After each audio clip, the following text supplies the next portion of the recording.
Hello guys, आज मैं rent a girlfriend के चैप्टर 432 को एक्सप्लेन करने वाला हूँ। तो लास्ट चैप्टर में हमने देखा था कि काजुया ने जिम जाकर अपनी बॉडी बना ली थी, पर एट दी एंड उसे ये पता चला था कि एक्सरसाइज करने के कुछ ही देर बाद जब तक उसकी बॉडी पंप्ड रहती थी तभी उसके सिक्स पैक्स और मसल्स दिखते थे और उसके बाद उसकी बॉडी वही एवरेज बन जाती थी, जिससे उसे रियलाइज हुआ कि उसे अभी और भी ज्यादा मेहनत करने की जरूरत है। सीन शिफ्ट होता है। अब हम उसे दोबारा से ड्राइविंग करते हुए देखते हैं और इस बार कार में इंस्ट्रक्टर के साथ मामी भी थी। वो बैक सीट पे बैठी हुई थी और काजुया का ध्यान बार बार उसी पे जा रहा था और अभी उसकी रोड पे एक्चुअल कार चलाने की प्रैक्टिस चल रही थी। इंस्ट्रक्टर उसे एडवाइस देता है कि उसे पीछे की कारों को फ्रंट मिरर में देखना चाहिए। उसके बाद वो थोड़ी देर के लिए कहीं पे रुकते हैं जहाँ पे काजुया आइसक्रीम खरीद के खा रहा होता है। एक्चुअल में कार को ड्राइव करते हुए उसे बहुत सारी बातों का ध्यान रखना पड़ेगा, जिस वजह से वो परेशान हो रहा था। मतलब उसे ड्राइव करते हुए सामने तो देखना ही है, उसे साइड के भी कारों का ध्यान रखना है, पीछे से आती हुई कारों का भी ध्यान रखना है और इन सब के बावजूद उसके ऊपर एक और एक्स्ट्रा प्रेशर भी आ गया था, जो कि उसकी एक्स गर्लफ्रेंड थी जो उसी के साथ कार में ही बैठी हुई थी और वो इस बारे में कुछ कर भी नहीं सकता। और मामी ने तो बता ही दिया है कि उसने उसका शेड्यूल कॉपी किया हुआ है। उसे उसके साथ वो कार वाली नाइट याद आने लगती है और क्योंकि इतनी गर्मी में उसकी आइसक्रीम पिघल रही थी तो वो आइसक्रीम को बहुत ही अजीब तरीके से खा रहा था।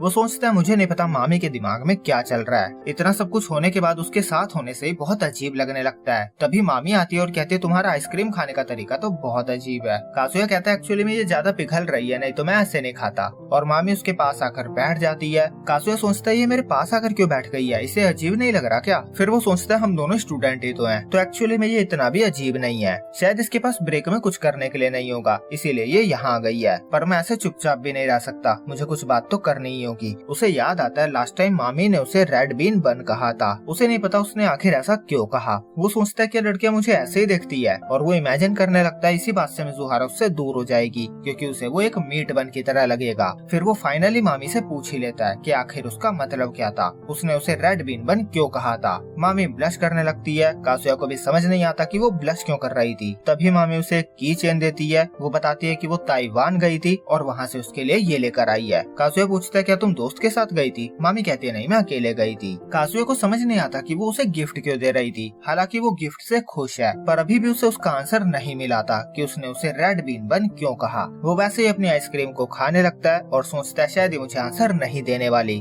और क्योंकि हमेशा की तरह मामी चुपचाप बैठी हुई थी तो सिचुएशन और भी ज्यादा ऑकवर्ड हो रही थी, इसलिए काजुया दूसरे टॉपिक को छेड़ता है। वो कहता है तुम्हारा आउटफिट काफी अच्छा लग रहा है, क्या तुम इसके बाद डेट पे जाने वाली हो क्या? मामी मना कर देती है। काजुया सोचता है इससे बात कर पाना बहुत मुश्किल है। फिर मामी उठ जाती है और उसके सामने जाकर कहती है क्या मैं क्यूट लग रही हूँ? काजुया ब्लश करने लगता है और हाँ कहता है। उसके बाद इंस्ट्रक्टर आ जाता है और फिर दोबारा उनकी ड्राइविंग कंटिन्यू होती है। इस बार मामी विंडो से बाहर देखे जा रही थी और उसे देखकर काजुया सोचता है ये एक्सपीरियंस मैंने मिज़ुहारा के साथ भी किया हुआ है। वो सोचता है पता नहीं इस बार मिज़ुहारा कौन सी ड्रेस पहन कर आएगी। ऑब्वियसली वो चाहता है कि मिज़ुहारा भी अपने प्ले पे फोकस करे, पर उसे पता है एट द एंड वो डेट के लिए भी प्रिपरेशन करती रहेगी क्योंकि वो हमेशा टाइम की रिस्पेक्ट करती है और क्योंकि वो मदर फार्म जाने वाले हैं तो उन्हें हाईवे से होकर ही जाना पड़ेगा और इसीलिए काजुया को बहुत कूल और काम रहकर ड्राइविंग करनी होगी और इस तरह वो मिज़ुहारा के लायक इंसान बनने के और करीब आ जाएगा। और अभी जहाँ वो जा रहे हैं, जाते हुए काजुया ड्राइव कर रहा है और वहाँ से वापस ड्राइविंग स्कूल जाते हुए मामी ड्राइव करती हुई जाएगी और तब काजुया बैक सीट पे होगा और उस टाइम वो मिज़ुहारा से कन्फेशन में क्या कहेगा उस बारे में सोचता हुआ जाएगा। और पीछे मामी सोच रही थी मैं कितनी अजीब हूँ, मुझे यकीन नहीं हो रहा मैं एक ब्रांड न्यू ड्रेस पहनकर ड्राइविंग के लिए आई हूँ और मैं एक इडियट की तरह विंडो से बाहर देखे जा रही हूँ।